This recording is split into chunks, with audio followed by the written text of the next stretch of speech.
This is my third SIV course. I went there to learn new things and to go big. I did both. Alrighty. I'm so excited to see what happens. Okay, a little bit more to your left. Oh, there you go. Got it. There we go. Nice. Alright, you got a right turn.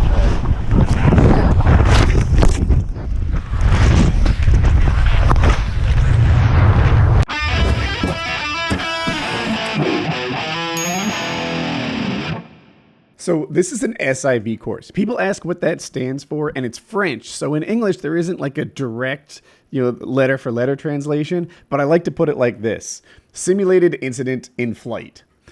When you take your first SIV courses, it's usually about recovering from some sort of disaster, right? Your wingtip has deflated in a giant way. You've gone upside down. You've got a cravate, which is when the wing gets stuck between the lines.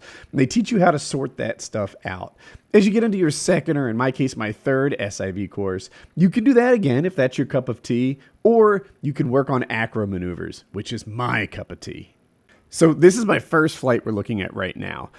The purpose of my first flight really wasn't to learn new things. It was just to show the instructors where I was in my progression, right? It's been a year since they've seen me. I've been working a lot. And for me personally, I have maybe 310, 320 hours on a paramotor, something like that, and maybe 10 or 15 hours in a free flight harness. So I also had a little adjusting to do myself. I'm way lighter without the motor. I don't know, 50, 60 pounds lighter, and it feels different. So what I did a sat for them, I did some wing overs for them, and a tail slide. This is a tail slide. I actually had done some full stalls before.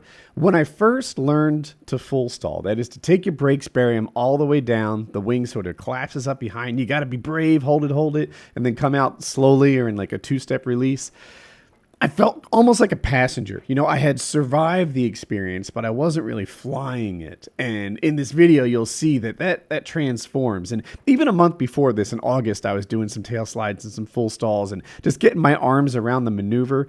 It's useful. It's useful because it can reset your wing. When you have a big cravate, when it's stuck between the lines, you can do a full stall, and it's a Hail Mary. It's a chance to reset the problem in your wing. If it doesn't work, it's time for a reserve, but it might work. So here I am going into the full stall and coming back slowly, and you can't really tell in the video, but I'm flying backwards for a little bit. And I'm just messing around, getting comfortable with the position, finding out where it happens, and fun stuff like that. After that, I did some wing overs for him, just to show him where my wing overs were. The timing wasn't perfect. I was a little late on my wing overs. And that's partly because, I'm just not a perfect pilot. And it's partly because I'm a little unfamiliar with both the wing, though I just got the wing like 2 weeks before this course, and the harness. And it's just a new setup for me. So I'm sort of dialing in how to deal with the less energy because there's less weight. There's no paramotor, and the new wing itself. But hey, it was a good run. It accomplished the goal that I really wanted, which was, hey, this is where I am. For better or for worse, this is the level of pilot I am right now. My full stalls are okay. I'm a little slow to find the tail slide. My wing overs are here, and my sats are there. So with that, we started building.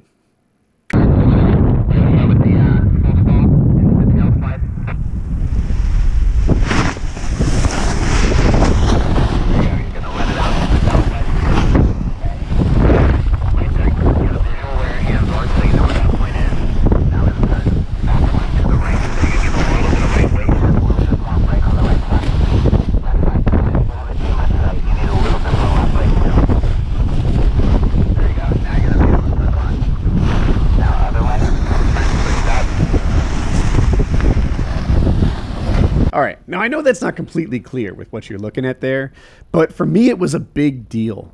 I talked about the transition from passenger to pilot while I'm in a full stall, and that to me felt like the completion of it. I'm not only in a full stall flying backwards, but I'm turning left and right while I did it. I don't know how useful that is, like if it's ever something that you'd need. I can't imagine a situation, but as an exercise, as a way to complete your journey from passenger to pilot in a full stall, it meant something to me. So does this. So Woody, I think you were right-handed. A little right, trying to feel right-handed. The left foot, good.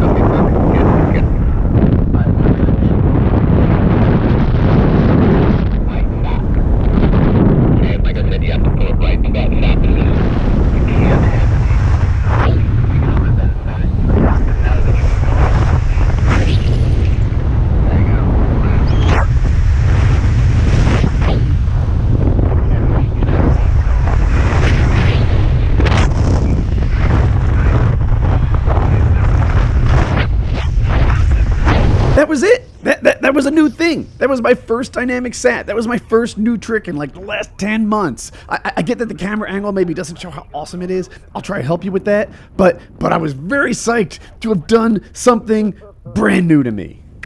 Oh man, that was totally wicked! All right, I'm going to explain this move. So this is a sat, right? We've all seen sats before. You're kind of level, horizontal. It's like you're flipping end over end, but on your side. And they're pretty cool. Look how majestic that is. This is the best footage I could find of a dynamic sat. It's the same thing, except on like a 45-degree angle. So there's an element of going over your wing and doing like a somersault. It's halfway to like an infinite. And I did it.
All right. The poop is about to hit the fan here.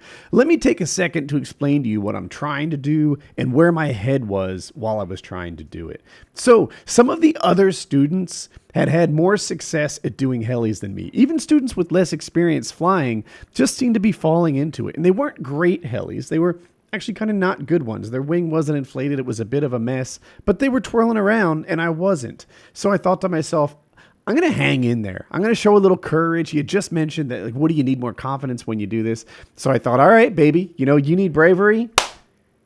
Watch me now. So I thought to myself, like, regardless of how this goes, I'm going to give it my all. And I'm not going to quit on it. I'm not going to, recover from it immediately. I'm going to see how this works out. I'm over a lake, thousands of feet in the air with 2 reserves and a chase boat. If you're going to try something new, now's your time, baby. So here I am, trying something new. One more quick thing for you non-para people. This is what I'm trying to do. This is what the move is supposed to look like. Apparently that's not how I do it. Okay, a little bit more to your left. Oh, there you go. You got it. Oh, there you go. Nice. All right, you got to ride it